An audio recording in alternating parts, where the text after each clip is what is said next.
Right. Only a few technical difficulties. But I think we're okay. Now it is thundering outside, so hopefully that does not affect the quality of the stream. But it could. It could.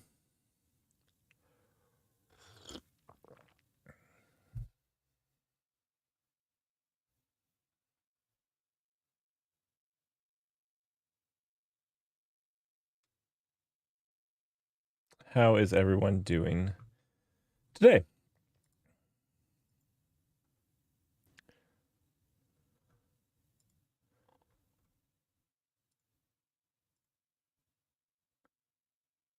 I hope well. I hope well. Do we need a little background music? Oh, I'm going to put in a little background music as we go.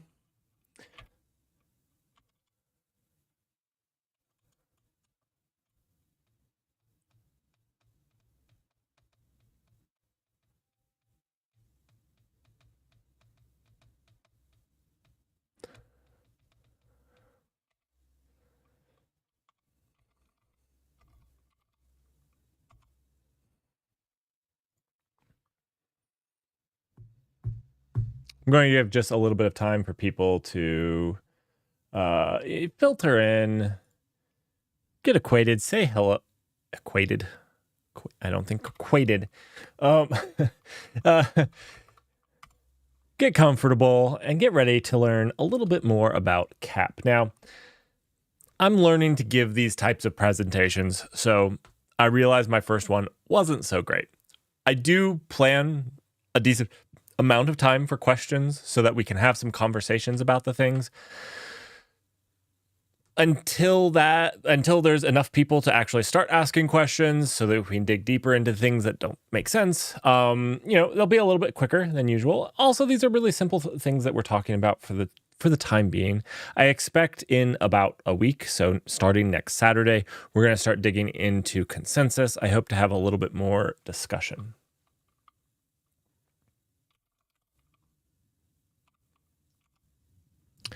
Just a little more discussion.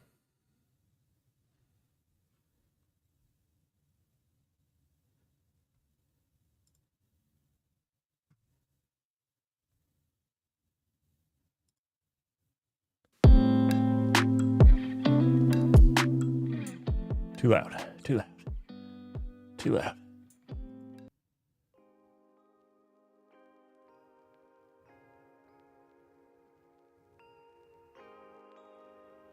There we go. Elevator music for you.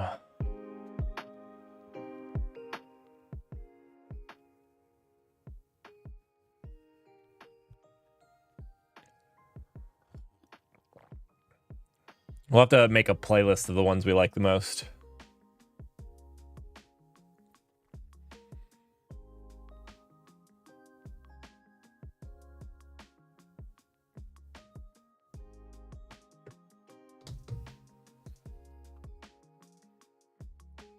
All right, we will give another minute.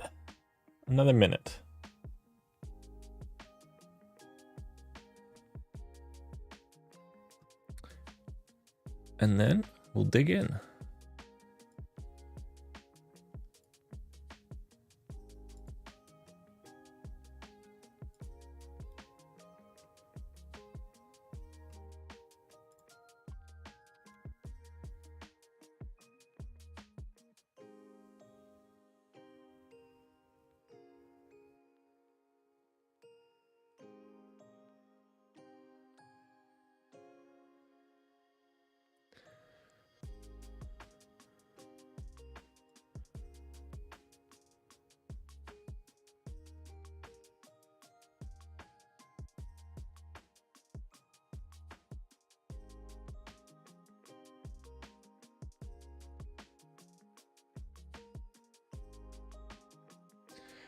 All right, so let's go ahead and get started. I'm going to get started with a really quick overview of what we covered Thursday, just for anybody that's going to start this and didn't watch. But Thursday, what we basically discussed was the idea of CAP's theorem, or not CAP's theorems, but Brewer's conjecture, which became Brewer's theorem, and it commonly is called the CAP theorem. So it looks like this. We have availability, network partition, consistency. Now, the big misnomer here is that you can't pick, you have to pick network partition, because you got to deal with network partition. So really, instead of the pick two, what it comes down to is that what do you want to prioritize in the event of a failure? So what is it that we're going to prioritize in the event of a failure? So in the event of a network partition, do we want to prioritize consistency and specifically linearizable reads, linearizable consensus, or availability? And by availability, we mean actually every single node can respond with a good message. Every non-failure state node. These are really specific. And what I want to do today is take us a step beyond CAP. So I think CAP is a really great starting point. But I've read a lot of stuff from a lot of different people about this and learned quite a bit about them. And there's a lot more that goes into this than just this. All right. So in our pick two failure here, we make this statement as network partition. So this is a network partition, but that's not the only thing out there. There's more than just network partitions. So what about disk failures? What about out of memory? What about node failures? We need to be able to handle consistency or availability in all of those scenarios. So network partition actually then expands. So we're going to expand the things in here that we have to deal with. They all can kind of look like a network partition. At any one point, you lose a number of machines due to a network partition, or an out of memory, or an out of disk, or a node failure, or a group of machines that have a node failure, a switch failure, or whatnot. There are a power failure. There are a lot of reasons, but in general, the systems kind of see them as somewhat similar. Now, that doesn't mean that you deal with them in the same way. An out-of-disk error is handled by scaling the cluster more to provide more available disk, whereas a crash or a power supply failure would be to switch the memory. So just because when we're talking about consistency and availability, we can kind of talk about them the same way, doesn't mean that they're dealt with the same way. The fix is not the same thing for each one of those things. But during one of the outages caused by those things, we can kind of say, hey, which one of these are we going to talk about? But I want to actually say that maybe there's more than just availability and consistency. Maybe there's other things that we can talk about here. So, a pretty good blog article called DBMS Musings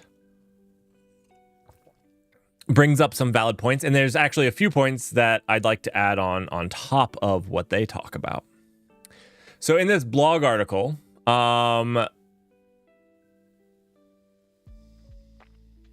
Daniel basically brings up the fact that there's other things than just availability and consistency that you need to deal with in network partitioning. And they bring up latency. So Daniel brings up latency as the one thing that wasn't covered well in that. So we have another topic. We're just going to make another circle down here. You know what? We're going to just manually put some text on there because that is... So latency. basically, how long does it take to get a response back? So we'll make this its own, not that. We'll leave that white. Green, there we go. Latency. So latency is definitely there as one. Is there anything else that people could think of? You know, I'm just going to put them all right here for right now. We can break them out. You know, off the top of my head, we could talk about durability. How durable is the data? And do you pay a price to prioritize durability? Do you pay a price? Do you have to give up availability or consistency to make it more durable? So let's talk about durability. What about scalability? Does this affect any of these things that we're talking about? And are these important to your application? These are all questions I can't answer all of these for you. That's not my goal. My goal is to hopefully get us to start to think about all of these different things. Now, I'm a huge fan. You know, maybe I should have started with this. My goal here is not to convince you that there's a superior database out there that handles everything perfectly. It's not to sit here and sell you on NoSQL databases or SQL databases or whatnot.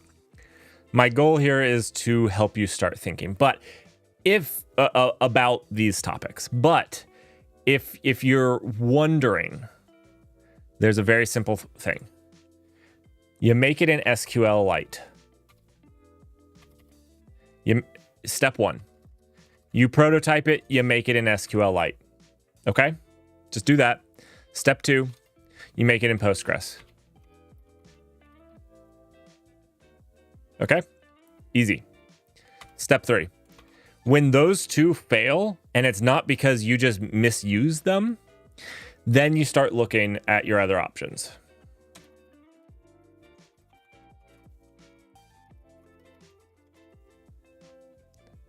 That's the 3-step plan. This is the 3-step plan of picking a database.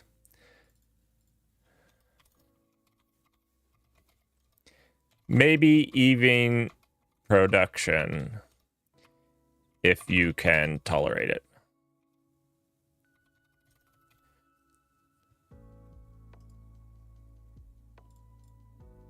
All right.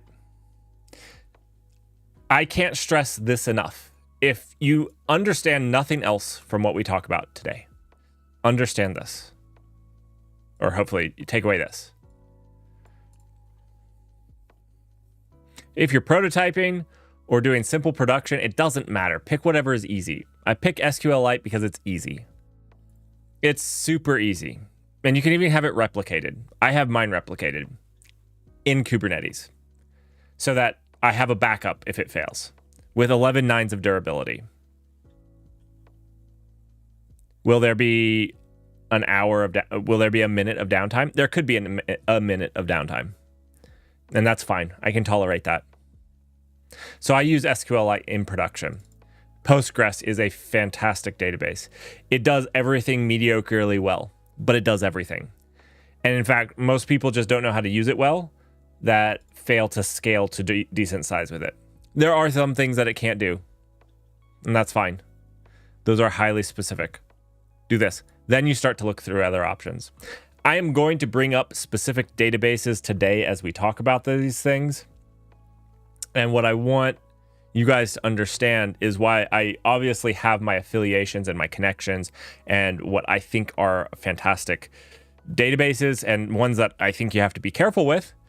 I want you to understand that this is not me trying to sell you on anything other than education and learning. And I'm going to use databases that are out there so that you can understand some of these topics that we're talking about. Okay. Now that we've covered that, let's get back to these things. Now, when we talked about consistency here, I want to challenge you. Are there different levels of consistency? Are there different levels?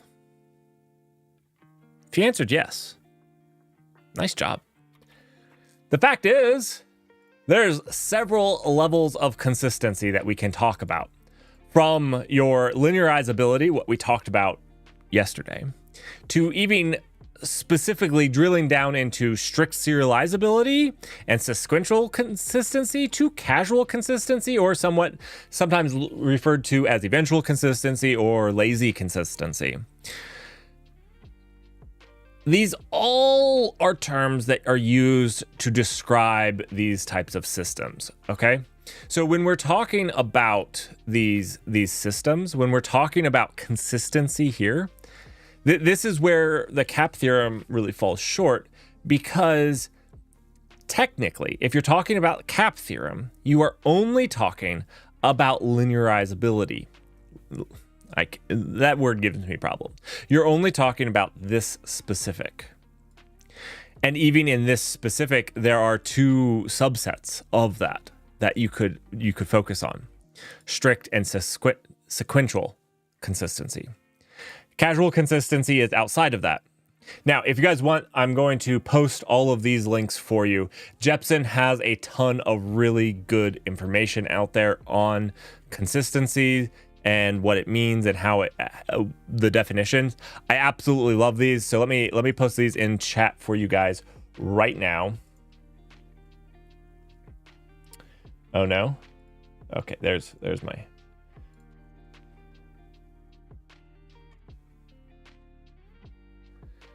There's one. We're going to talk a little bit more about these. We're not going to go into too much detail, but with all of these, workshops is what I'm calling them, I'm giving you guys all the references that these aren't all the references I've ever read, but there are a lot of the references that give you a really strong foundation that are going to, and I know that I've averaged. So I always try to give credit to the people that I know have influenced my opinions, but it's obviously never all of the people that have influenced my opinions, because we can talk about people at work and people at whatnot that you have the conversations with that do that. I do try when I can remember. But these are particularly very useful articles on consistency. Jepsen does quite a bit. So thank you, Nighthound. It's awesome to see you, and you're absolutely welcome for these. Absolutely welcome.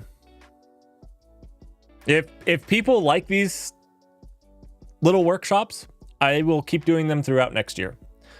If people don't like them, I'll stop. So when you're talking about consistency, there's even different levels of consistency. And what I wanted to post here was, a lot of people think that it would be invalid. You see a lot of times that people talk about CP or AP. They're available or they're consistent. And what is brought in this article, and you know what, let me make sure to post this as well. What's brought up in this is maybe it's okay to do neither. The article in that brings up Sherpa, which is top priority is latency. So in a network partition, it's not available or consistent. It basically just stops responding in the event of a network partition, so that it can have the highest available or the lowest amount of latency. And then we can talk about many different databases out there, where full disclosure here, I work for Aerospike, so I might be a little bit biased, but when you look at these databases like Aerospike, they have different modes they run in, but you really need to drill down into what that mode means, because a lot of them will say, well, this is AP mode. But what does AP mode mean? What does strong consistency mode mean? What does, when you're looking at it, what does CP mode mean? What does it mean? When you're running on Aerospike, they actually use a logical Lamport clock, and they actually provide linearizable reads. If you look at something like MongoDB, you'll see that they also state strong consistency. But if you actually look into it, If you look into their autonomacy, again, we'll get into the words autonomacy versus consistency when it relates to acid. You'll notice that they actually state that their strong consistency is not durable. So basically what happens is that even in their strong consistency mode, you can get a read that hasn't been durabilized, hasn't been persisted to disk, which means if that node fails for some reason before it gets persisted to disk, you'll actually, when it reboots, have a different value. You'll have an old value, because if you remember, like the log-based databases, if it's not been persisted to disk. Now, if you notice in my database series, I always persist to disk before returning OK. And I never persist it to memory, and I never respond with that memory before that is done. But this is also valuable, not valuable, but this is also acceptable because it's whatever you're pushing for. If you can tolerate this durability issue, then this can be a fine model. You just have to understand what they're saying. You don't know that you understand what I mean when I say network partition. Thanks for stating that. So network partition happens when something like this happens, and these nodes become unavailable. We can actually ask ChatGPT what these mean. I actually brought up Bard and ChatGPT just for this. But when you're talking about partition tolerance, the system continues to operate even when the network partition occurs, meaning communication failures happen between nodes, leading to messages being lost or delayed. This effectively means that either this network switch fails, or for some reason routing between these nodes gets congested and these drop communication between each other. That's a network partition. You can think of it as split brain. That's what a lot of people will refer to it as. You'll see here that I'm pretty sure Aerospike refers to it as split brain. Yeah, a split brain scenario where you have what can happen in split brain when you're talking about it is that this side of the network partition continues to operate and this side of the split brain continues to operate. And that's how you get split brain. That's why you actually will see a system like etcd. You operate with 5 nodes. That if you have 5 things that are in that are part of the voting, you can't have split brain, because you can never split this up in a way where you have a majority. So you can't have split brain in this case, because here you have 2 over here and you have 3 over here. So this majority will always vote over here on this side of the blue line, these 3, because they're the majority and these are the minority. And then in this scenario, you can't split it. But if you had 4, basically what this does, and this is why you never run etcd in a even number. It acts as if there's only 3. It will say these are the 3 leaders, and if one of these fails, one of these 3 leaders fail, we have split brain and we can't vote because we can't have yeah. So, anyways, this is why you run in odd numbers, because adding this one doesn't do anything better than having 3 nodes. It's just a waste of data. So, anyways. It's a waste of machinery, and actually, you can actually prove that it makes more problems. Okay. So what I wanted to encourage us to think about is, instead of just consistency and availability, there's things like durability. There's things like scalability and latency. Now, a lot of people want to correlate this to ACID.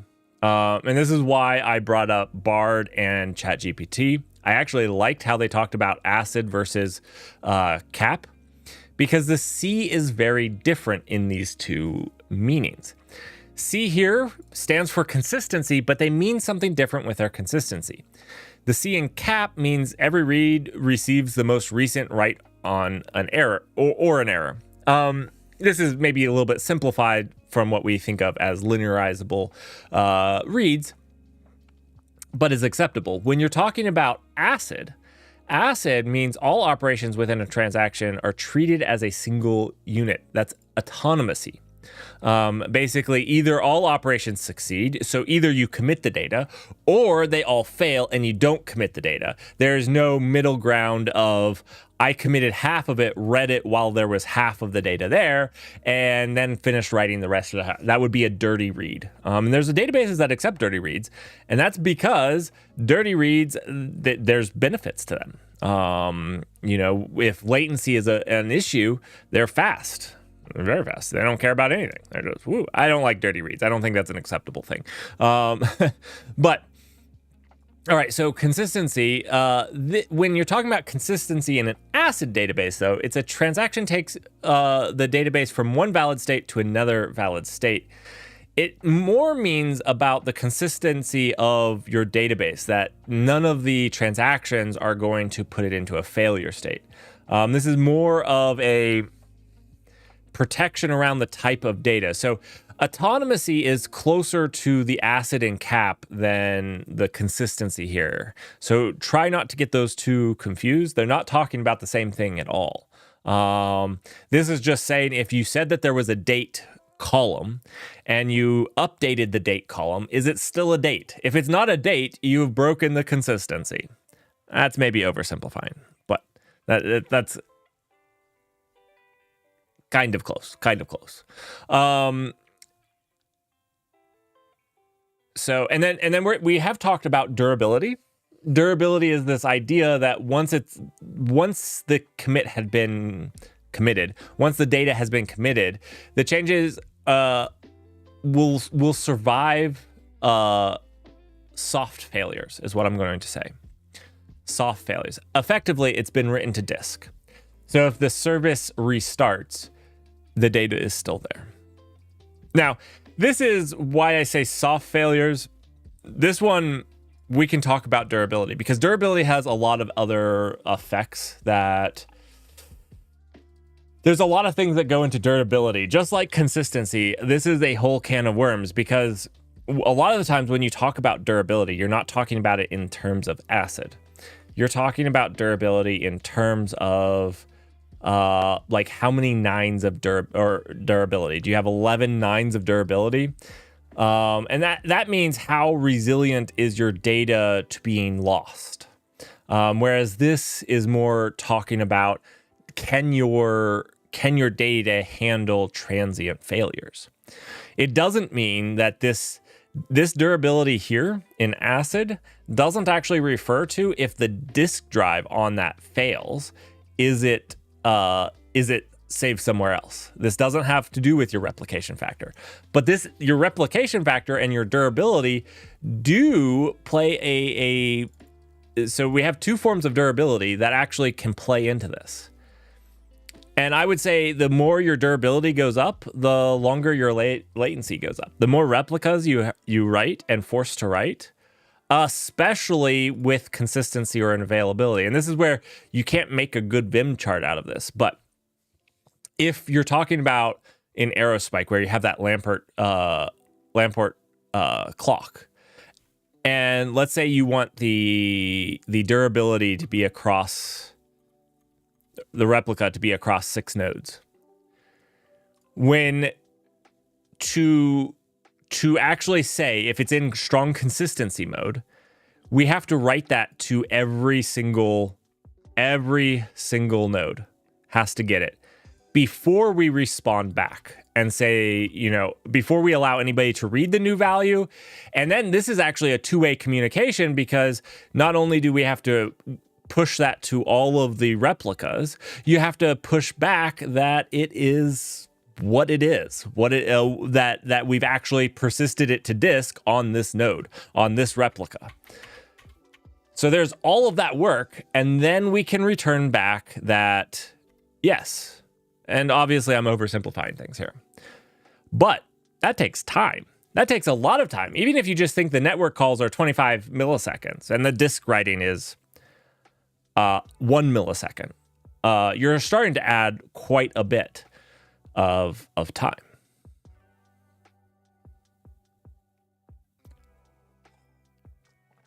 So then after this durability, you could say, well, if we are looking at availability, when we get a write, yeah, we need to persist it to all these. But if this is the main replica, we can persist it to these later. Does it get persisted to them? Sure. And that's more of your eventual or lazy consistency that you talk about, where these will eventually get the right value, but we don't care. We can respond as soon as it's on this one, we can respond immediately. But what does this mean to your application? If this responds immediately, well, it means that if this responds immediately and this node dies and this becomes the main replica, you've actually gotten a place where you haven't saved that data. This can be catastrophic if you're a banking or something like that. This can't be acceptable in those. You have to know that once it's committed, that data, that old data will never resurrect. Those tombstones will stay tombstones. Let your tombstones stay tombstones. Resurrection never turns out well. I've watched tons of movies.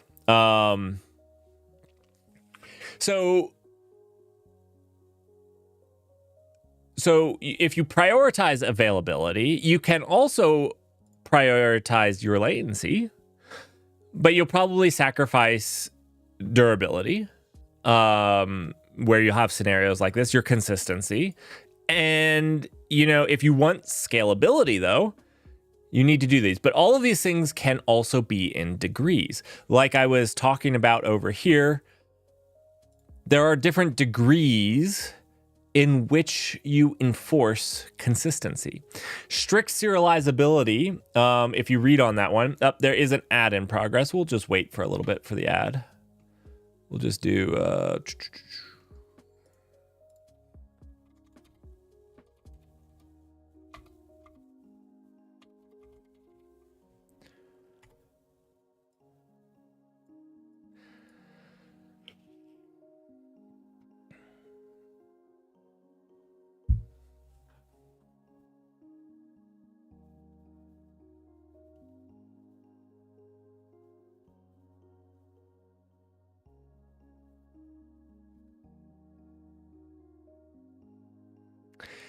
So, Nighthound, it depends on where you live and whether they have an ad for where you live.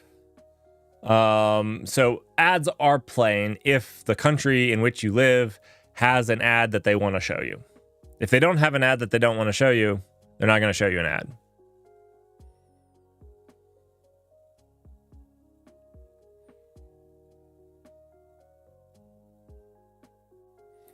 I have to have this on so that they don't show pre-roll ads. So like when you click on it on the channel, like it doesn't show you an ad then. I think that's nice. And I just have it set to the minimum amount of...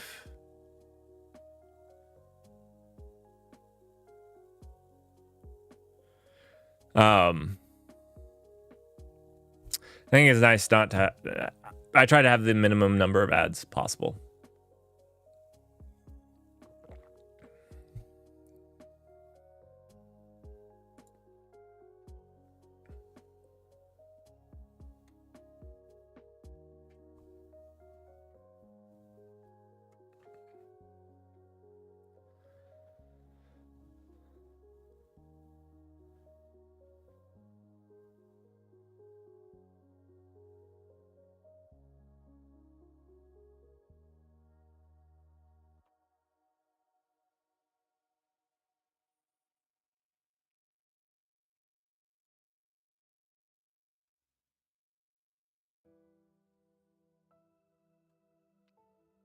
It also doesn't show me an ad. Pretty nice. That would be hilarious if it showed the streamer an ad. Look at that animation.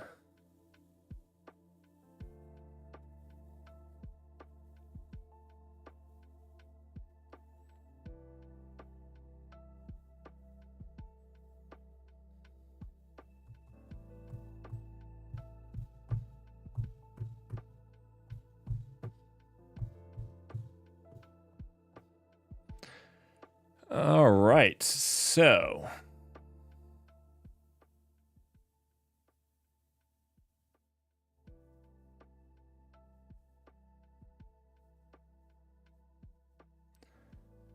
All right. So now we've talked about why CAP theorem, while maybe strictly speaking is correct, there's a lot more to what your data storage mechanism holds. And in talking about this, I wanted to talk about like what you should be looking for. We've thrown around a lot of terms, and there's a lot more that we could talk about in the future. So terms like dirty reads, and durability, scalability, latency, consistency, network partitioning, availability. The thing is, all of these terms can mean different things to different people. If you're talking to somebody that talks a lot about ACID, consistency means something completely different. And consistency in this instance really refers more to autonomy in ACID. So it's really important to know what you're talking about when talking about these subjects, as well as to understand that while CAP theorem might be mathematically correct, when you're picking your database, it's important to know what's important to you. If latency is king, you want to get rid of consistency and availability. You want to say, in a perfectly working world, I want to prioritize latency above all else. Above all else. I want to prioritize durability. If you want to prioritize durability, that's what you want to do. And what it really comes important to is not even just picking your database. Almost every single database out there allows you to run in multiple ways. If you check out Cassandra as a database, it allows different high availabilities, durabilities, eventual consistency, transaction with linearizable consistency. So right here, these two are basically at the opposite ends of the spectrum. And if you actually dig into it, which I did, I don't know Cassandra that well, but I dug into it because when you see linearizable consistency, we realize that there's actually multiple different ways that could be. And if you look into it, at least what I've been told, it's a sequential consistency. So this is the type of consistency that they're offering. And this is really important for you to understand. Maybe it fits your needs, maybe it doesn't. But it's important to understand what your needs are and have the tools to go dig into it and find deeper of what this means to you. I love the Jepson articles because if you go in here, it even tells you the second paragraph in any of these is basically, can it sustain a network partition? And sequential consistency cannot be totally or sticky available. Basically, it can't be available. You should read their availability things for total or sticky, what they mean by that. But it can't be either of these. In the event of a network partition, some or all of the nodes will be unable to make progress. What this means is when you say something is available, remember, it means that every single node that's online needs to be able to respond with an okay. Basically, if it's online, it needs to be able to respond okay. But if you're talking about something like this happening, where we were talking about this split brain here, in the event that this partition happens and you're in strong consistencies, these have to fail. So they're online nodes, but they have to fail you want them to. They cannot make progress because they don't have the majority to bring consensus to whether they accept or write. But don't worry about consensus. Consensus is in a week. We'll talk more about consensus. All right, but here, sequential consistency, which is what Cassandra gives. A process in sequential consistent systems may be far ahead or behind of other processes. For instance, you may read arbitrarily stale state. However, once a process A has observed operation from process B, it can never observe a state prior to B. What this means is that you can actually have a stale data, but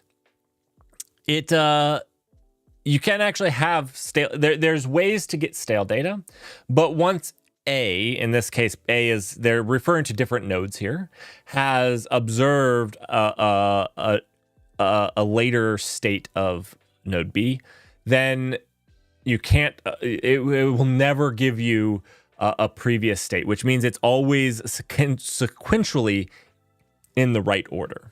But it does mean that you can get stale data. So this is very, very good to know. And it's very important when you're understanding the trade-offs between these systems. Is stale data okay? A lot of the time, stale data is fine. Don't let people a lot of the time, stale data is fine. And in these databases that allow you to run in different modes, Aerospike would be a great one. Usually, and Cassandra is also a great one. There's the eventual consistency and linearizable consistency. This one is going to be much slower. This is going to be much slower than this one. This one, writes are going to be fast, very, very fast. So if you want fast writes, this one's it. And really, the consistency affects writing speed, not reading speed. I'm going to pause for just a second. Any questions so far?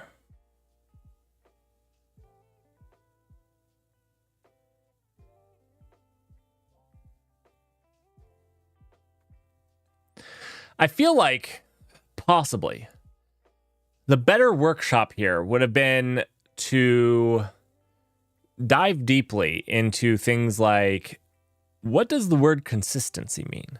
What does the word durability mean? And what could it mean to other people? I don't know.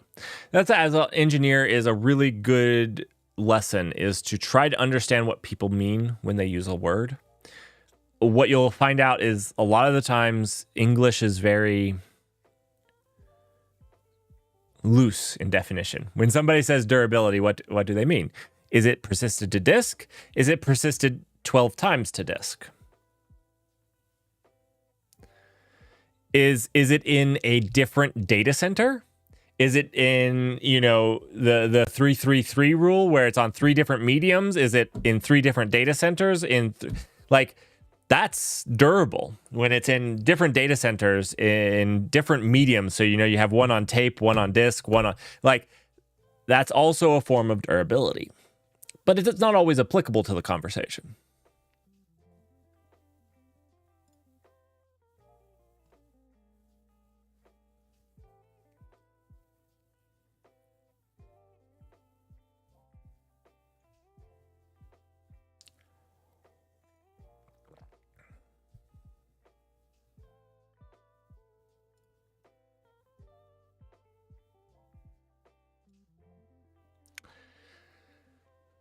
Same thing with MongoDB.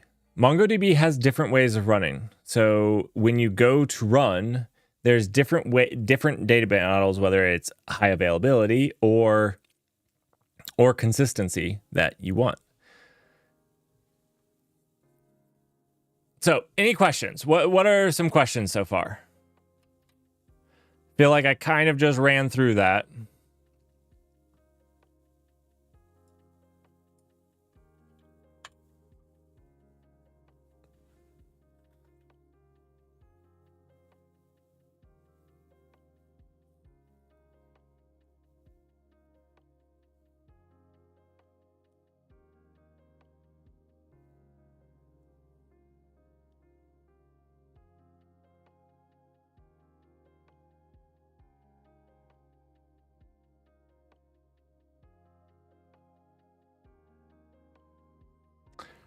A really good article. I read this a while ago. This is actually how I found Martin Klapsman's Designing Data-Intensive Applications in the first place, is I read this article. Please stop calling databases CP or AP. I highly recommend, if you guys are interested in these things, to check it out.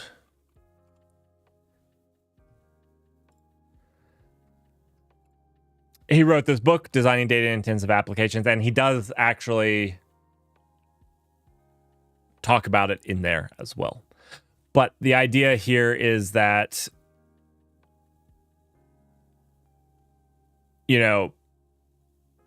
If you use the words that match the precise definitions of the proof, then the CAP theorem applies to you. But if you're using some other notion of consistency or availability, you can't expect the CAP theorem to still apply.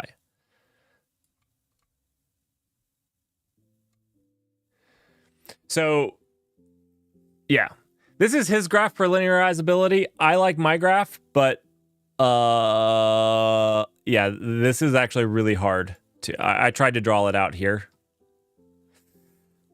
It's a difficult.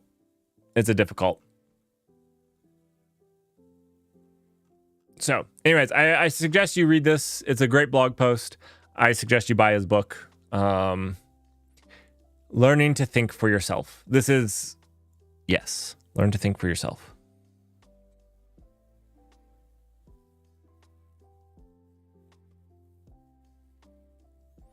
Oh, you know what? This is actually, I didn't have this on my reference list, but oh no, the link is bad. I'm gonna find it. I have read this. So the idea here is that eventual consistency even has different levels of eventual consistency. Actually, I bet you, let's see if we can't find it here.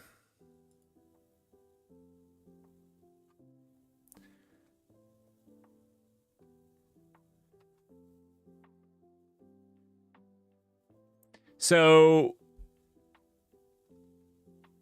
this is actually, this is a really good one. Basically, sticky available and total available means that these are your types of availability.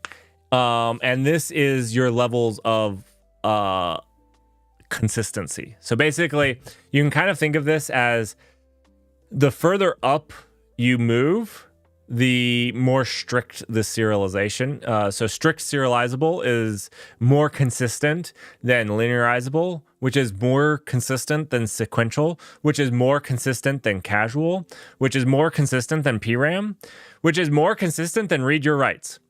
What is read your writes? What is read your writes? Read your writes is really important to understand. Read your writes is really painful sometimes. Okay. Let's see. I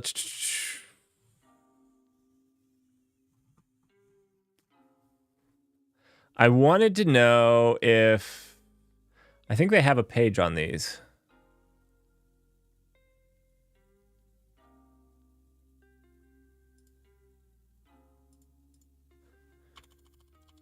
Let me see if I can't hack it.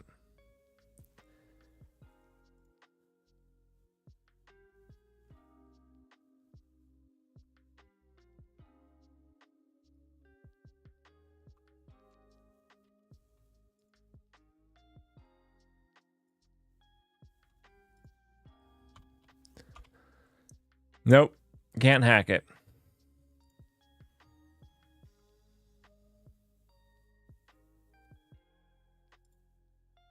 I'll see if I can't find those for you all.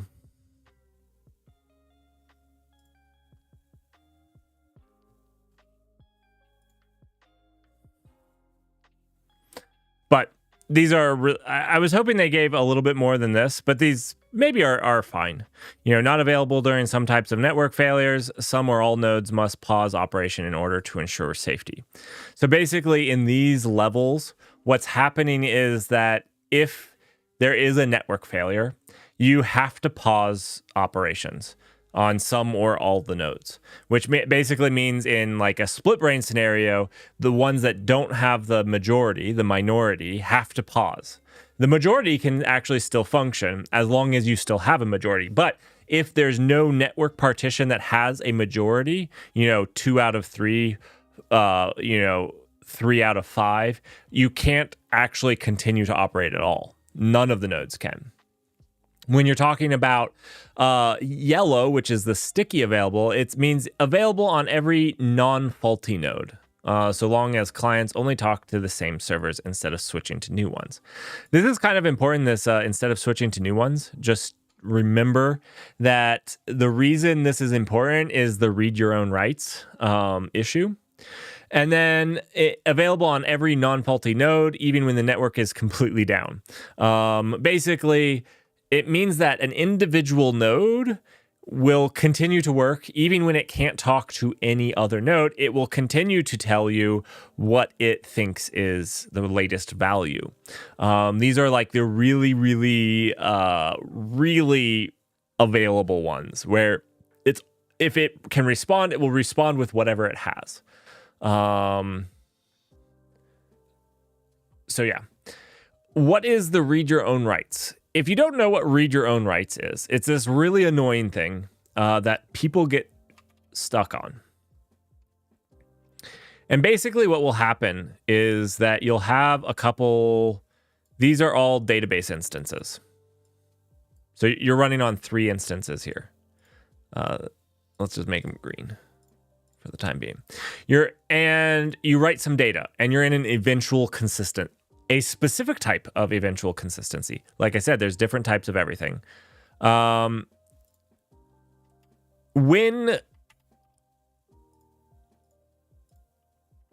you go to write data to this, and there's different ways to do this, it's going to eventually write it out to these replicas to make your data more durable. What happens that you can do here is, let's say you write to this one, but then immediately read. So you update your name and you immediately read from this one. The fact is, this one hasn't had this happen. It hasn't been updated yet, which means you'll read dirty data. So I updated my name, I hit refresh, I hit save, and immediately my name is reverted back. That's really annoying, and you don't want to read. You want to be able to read your own rights. Now, there's ways to solve this, and one of those ways to solve this is purely by ensuring that you hit the same server.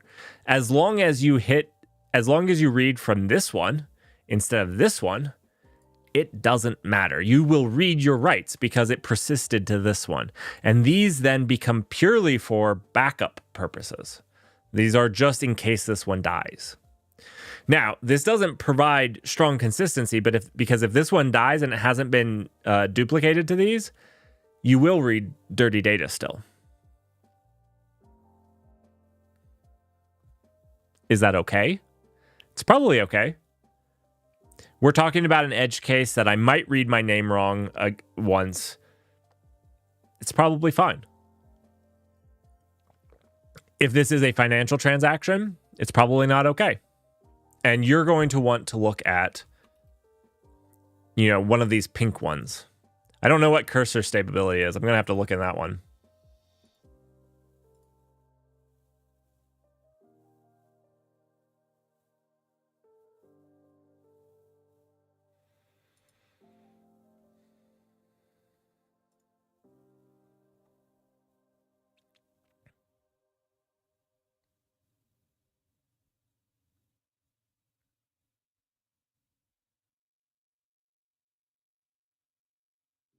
All right. Any questions?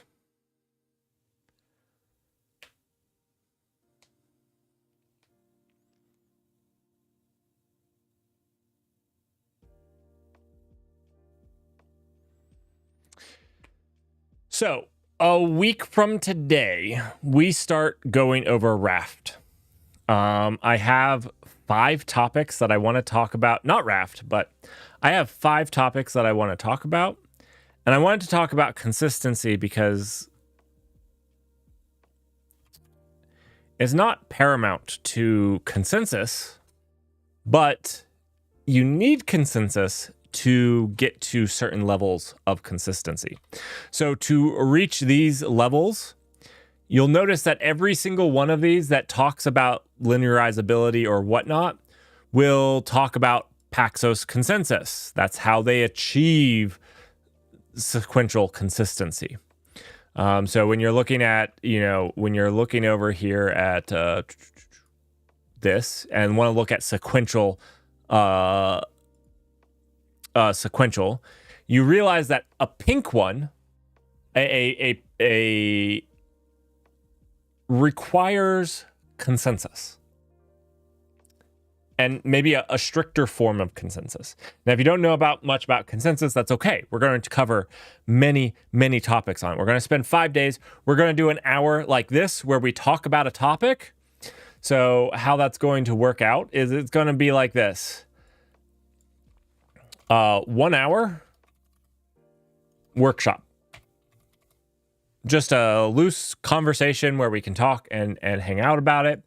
And then it's going to be followed up by 3 hours working on Raft.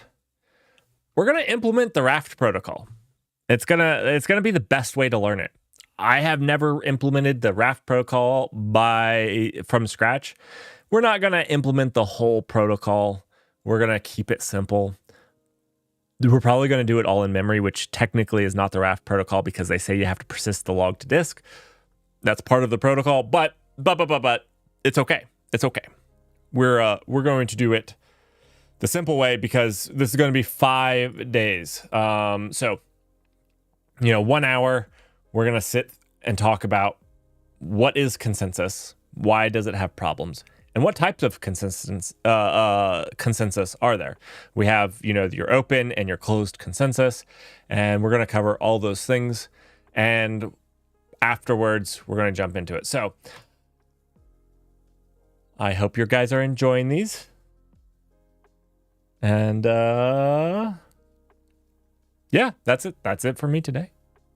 Are there any questions? Any questions?